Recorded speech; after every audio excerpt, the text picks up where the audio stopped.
What's happening? What's good? What's going on? Part of my presence YouTube channel. Let's get right into it and talk about the situation with Brittney Griner getting swapped out for a Russian arms dealer named Viktor Bout. This happened on Friday. I believe it was December 9th was Friday.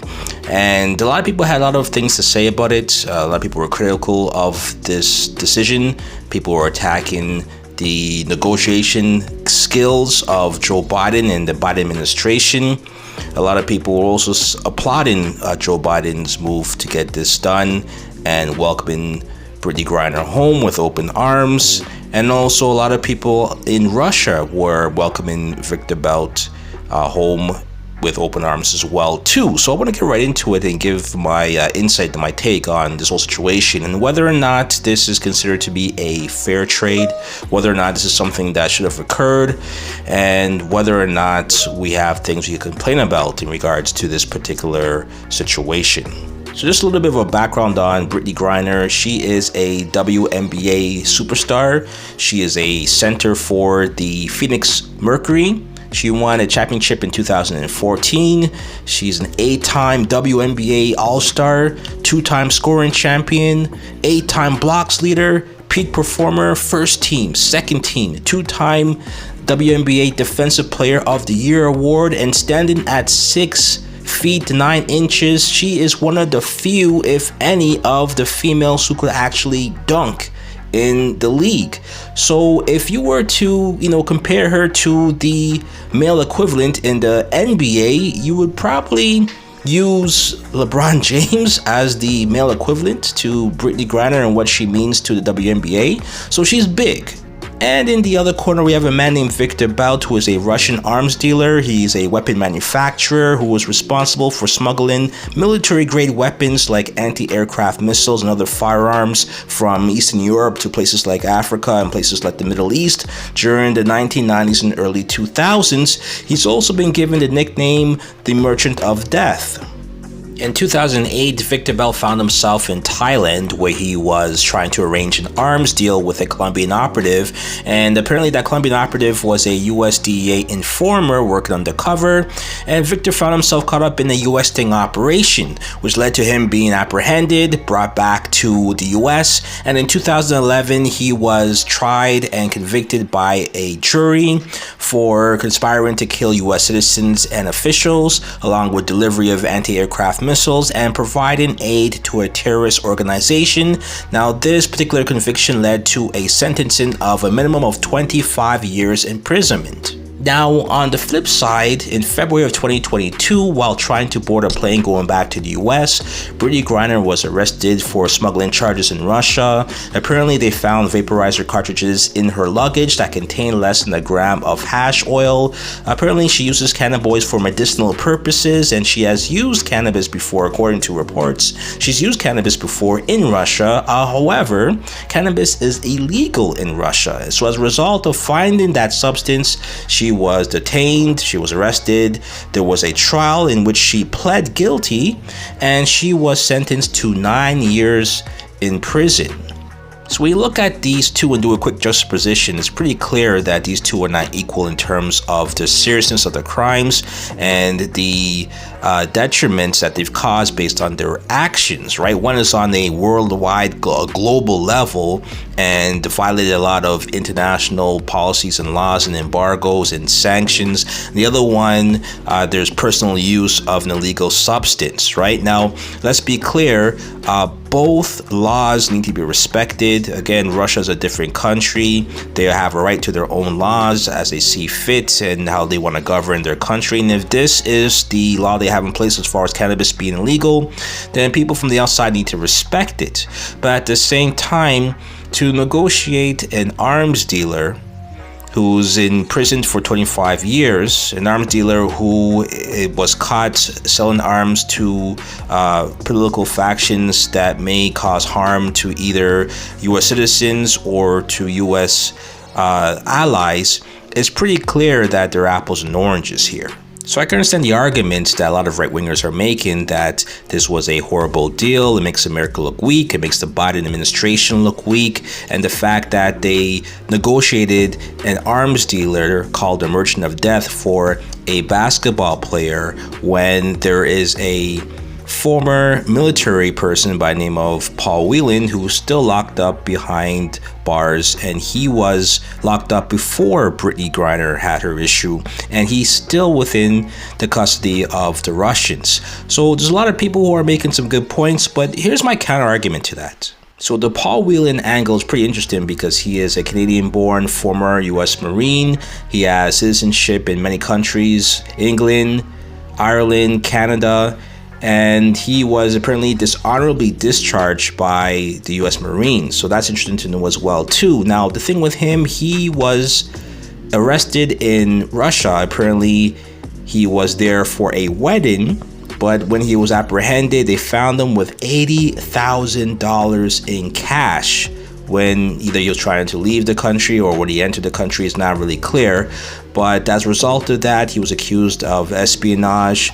They also found him with a USB pen full of information that was supposed to be sensitive to Russian intelligence. And as a result of that, he was charged, tried, convicted, and he was sentenced to 16 years behind bars. So let's get real here. The relationship between the US and Russia has been a long, tumultuous one. It's one that goes all the way back to World War II, the communism versus capitalism. We're looking at the JFK and the Cuban Missile Crisis, the Cold War, Vietnam, North Korea, the Korean War. All of those things stem from conflicts between the US and Soviet Union or Russia. So it doesn't surprise me if there were attempts of espionage, or the fact that Paul Whelan just may be there for the purposes of getting certain information from Russian counterintelligence. Okay, so I'm not going to sit here and say that he's completely innocent. I don't know that, but there's definitely a possibility that he may have been there for the sake of either spying or for the sake of doing something underhanded, since he was dishonorably discharged, right? So another point to this I think we should mention is the fact that when you look at the two prisoners, you have Brittney Griner, who was a WNBA player, someone who was caught for less than a gram of hash oil, and then you have someone like Paul Whelan, a former Marine, someone who went to Russia under the guise of going to a wedding, but magically he ended up with $80,000 of cash when he was apprehended, and also had in his possession some information about Russian intelligence. So when you look at those two things, you have to look at it from this point of view. You have a former Marine, someone who is trained in espionage, potentially, right? Someone who is trained in how to handle themselves under rigorous conditions, including being a prisoner of war, and someone who knows the protocol if they're ever caught. Now, if he was a spy, then this is something that he signed up for. Meanwhile, Brittney Griner did not sign up to be a political prisoner. She did not sign up to be a pawn in a political standoff with Russia and the US. That's not what she signed up for. She was only there to play basketball for a Russian league, something that she did in the off season to make more money. That was the only reason why she was there. She never signed up to go through with this type of situation where she's doing 9 years for hash oil. So you can see that there's a disparity there between the two. So I don't think that we should expect Brittney Griner to go through that process and do her 9 years time. And we should realize that out of the two people, who was really built for this and who understood the risks that they were taking? Definitely not Brittney Griner. It's more likely Paul Whelan understood what he was getting himself into, understood the risk, and accepted the risk. And this is just what happened to him. Unfortunately, he was apprehended. So what made Brittney Griner such a valuable chess piece on the board that Russia was able to use as leverage? Well, to answer that question, you have to go back about 10 years with the rise in social media and the fact that Russian bots bots were accused of playing a part in influencing people in regards to the presidential election that Donald Trump won, and the fact that there was a lot of social engineering that was happening, and people were pretty much being swayed in different directions, causing divide and causing a lot of friction amongst American society. And again, the bots and algorithms were all part of that accusation. And then when you look at the use of TikTok and how it promotes certain things, you can kind of see how the American society, and I guess Western society in general, has pretty much been diminished as far as the values and as far as the ideologies that they uphold. And a lot of the movements that have been happening within the US, whether it's the LGBTQ movement, whether it's the Black Lives Matter movement, whether it's the extreme right-wing movement, they all stem from the same thing, and that's a social media presence where people are going back and forth, arguing, holding their position, being biased, and not being able to learn from either side, and not being able to come to any compromise, or being able to accept that other people have different points of views. So I think Russia and also China have been studying American society for quite some time. They're able to record certain conversations that many of us would feel were private, but on social media. So they have all of this information. They understand the groundswell of American society and how Americans are thinking, and they've used that to their advantage. And when I think when you look at the political landscape and how the Democrats, the left, and who they look to for support and how they galvanize people to vote for them, you can kind of see how they deal a lot in identity politics. So a lot of it has to do with sexual orientation, gender identity, financial identity as well too, someone's stature in life, economics, so on and so forth. And I think when you look at all of those categories, the ones that stand out is a minority. So a black person, right? A person who is into gender politics. Then you have a woman, and then you also look to sexual orientation and the rise in rights for the LGBTQ community, and that being a big thing when it comes to politics. And then when you look at Brittney Griner, what do you see? You see a black person, a woman, and a LGBTQ member, and also you see a quasi celebrity, right? So when you have all of those four things that the Democrats look to when it comes to votes, they're big on celebrity endorsements, right? Entertainers, athletes, they all look for endorsements from them. They look to the LGBTQ community as their base, right? They a lot of times they make sure that they tend to them. They provide legislation and laws that are in their benefit. Then you have women. There's no one that's more of a advocate for women's rights than Democrats. At least that's what they say. And then you also look at the fact that when it comes to minorities, specifically black people, Joe Biden said himself the best, you're not black if you don't vote for Democrats, right? So you have all of these things lined up, all in one person, Brittney Griner. There's no way that the Biden administration could leave her hanging, knowing how it affects their voter base, right? More so than Paul Whelan. So you know that Russia looked at that and said, you know what? Brittney Griner hits all of those points.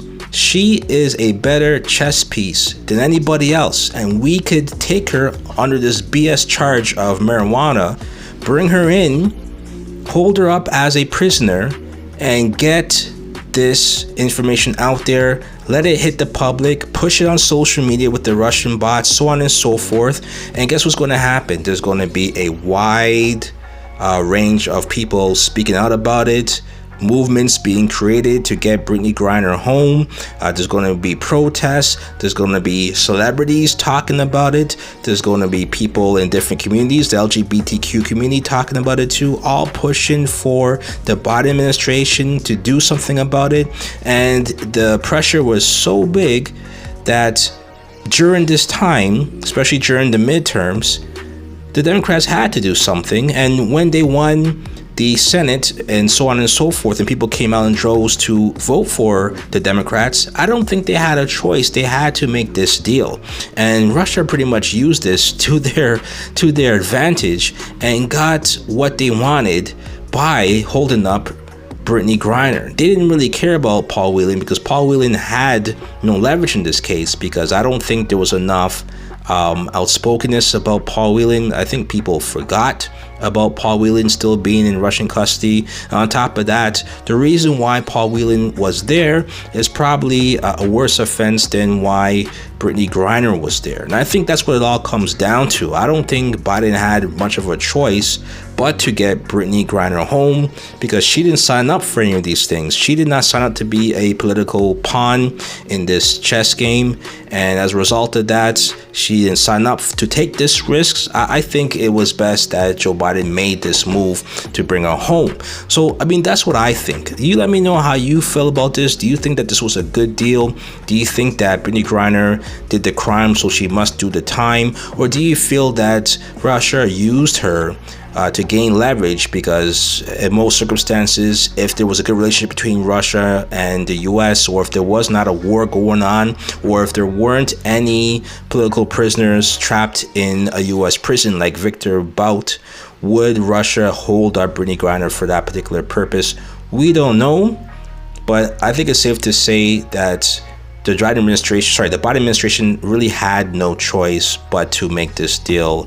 And although they're saying that they're still working on getting Paul Whelan home, I don't think there's any more leverage that they have, or any more leverage that the Russian government or Putin is interested in even giving up. So you let me know how you feel about this, whether this is an eye-opener, whether you looked at it from this standpoint. But again, until next time, next move, best move, part of my presence YouTube channel. Peace.